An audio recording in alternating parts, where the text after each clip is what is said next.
and welcome to the 50th episode of The Week That Was, TIOL's weekly news roundup. Today on this Golden Jubilee episode, we take a telescopic peek into the implications of the GST bill being passed by the Rajya Sabha.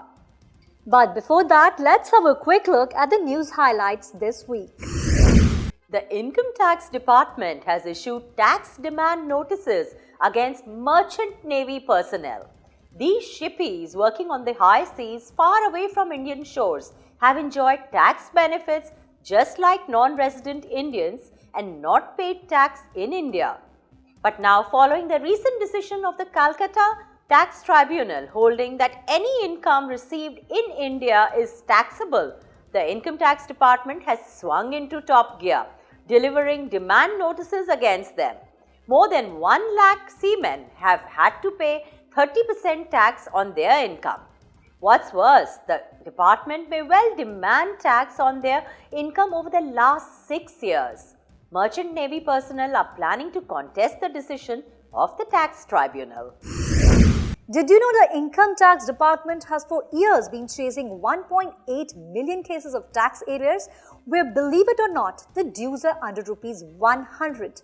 The department is now considering writing off 4 million cases where the tax arrears are under Rs 5,000, involving a cumulative amount of Rs 600 crore.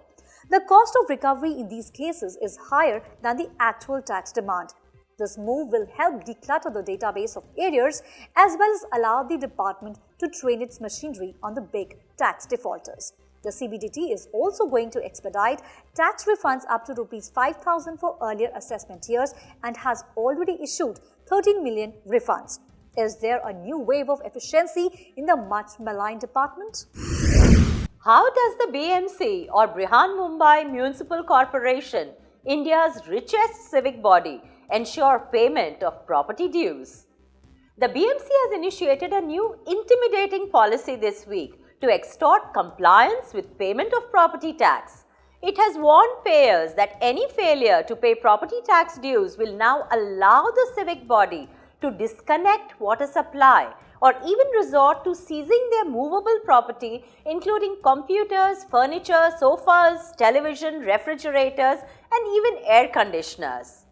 The policy also proposes to seal the lifts, building material, and entrance of the building to restrict its usage. BMC can even instruct banks to freeze the accounts of the tax defaulters, and if they still do not oblige, the property may be auctioned. Is the BMC overshooting its mandate? Is the domestic income disclosure scheme going to be the only chance for taxpayers to come clean and declare their undisclosed assets? That is what the government wants us to believe. The Finance Minister Arun Jaitly has warned that with last week's amendment of the Benami Transactions Prohibition Bill, people must not give the state an opportunity to use this law, which allows seizing of Benami property and prosecution of those involved.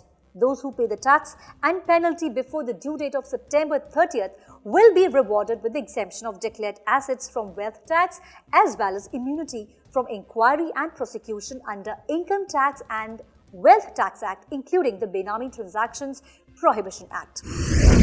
Let's now move to the news in detail. The Indian Parliament made tax history late Wednesday night by passing the 122nd Constitution Amendment Bill after an extensive debate. While April 2017 has been set as the official date of implementation of the proposed GST, there is still a long way to go before India will see goods and services across the country attract the same rate of tax. What still needs to be done? There are still some major milestones before GST can be implemented. Ratification of the constitutional amendment by at least 50% of the states. Presidential assent to the bill. Cabinet approval for formation of GST Council. Council to decide exemption threshold. Goods and services to be exempted. R&R. Then the GST rate.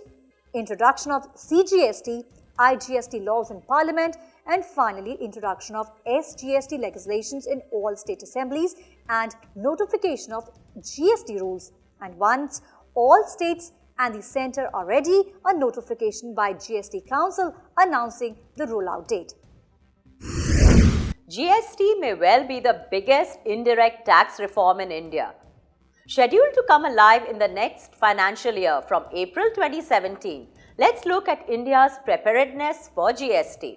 The entire success or failure of GST is dependent on the IT infrastructure that shall unify the centre and the states.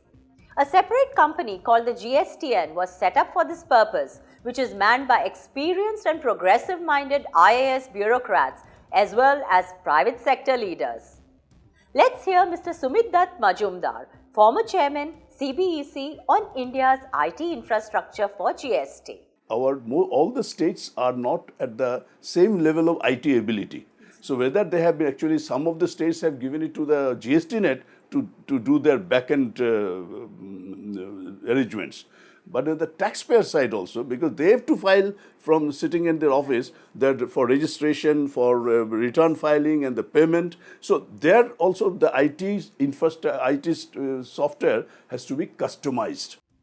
GSTN is putting in elaborate technology systems which shall replicate in India the tax system that unified Europe as a common market. Private sector software company Infosys will provide and manage the online interface for filing and processing of all GST returns for around 70 lakh taxpayers. It may even be possible for businesses to file their returns from their own system without having to log into the GST portal, just like income tax returns are being filed through private tax portals. The system demands the unification of databases in order to allow taxpayers to register on the portal using PAN cards, mobile numbers and Aadhaar number. PAN cards of more than 50 lakh businesses have already been validated. GSTN has already trained 2,000 master trainers about the new system who will go on to train accountants, lawyers and tax consultants. India being a vast country, there is also a system for collection of returns from far-flung businesses that is being put into place. Let's now look into the practical challenges the government faces before GST comes alive. Economists project the GST could add 0.4 to 0.8 percentage points to India's economic growth within 3 to 5 years of the rollout.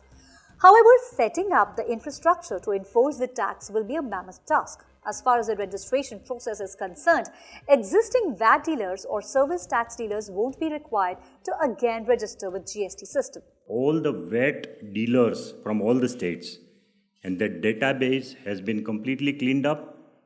The database of excise and service tax payers also is with us. And so as soon as GST comes, they will be auto-migrated. The key challenge is that all the states are not at the same level of IT ability. While crucial details such as the GST rate, exemptions and dispute resolution mechanisms still need to be hammered out, calculating the revenue base of the centre and states along with the compensation requirements of the centre, finalising the GST rate structure and listing the exemptions are some key challenges the government will face. Once we agree on a consensus for the draft model GST bill, then it will be ready for adoption by Parliament and state assemblies. The threshold limits also is something which is still under discussion, and the states, some of the states want a very low threshold limit of 10 lakhs, while the view of union and few other states is that it should be 25 lakhs, so it's still under discussion. The compounding limits is also a subject of discussion. And finally, of course, the issue of cross-empowerment to mitigate ill effects of dual control. Meanwhile, the government says calculations based on an 18% standard rate under GST are premature and the rate structure should meet the revenue requirements of the centre and states. I indicated that currently what the taxpayers are paying is phenomenally much higher. And as the calculations which were just now put forward by the Revenue Secretary showed to you, for almost 60-70% of the commodities on a weighted average, you are paying 27% plus a large number of other small taxes. So that will all be added to it. Some of the states have even called it 30-32% or more. Now the guiding principle laid by the empowered committee is that this rate has to come down.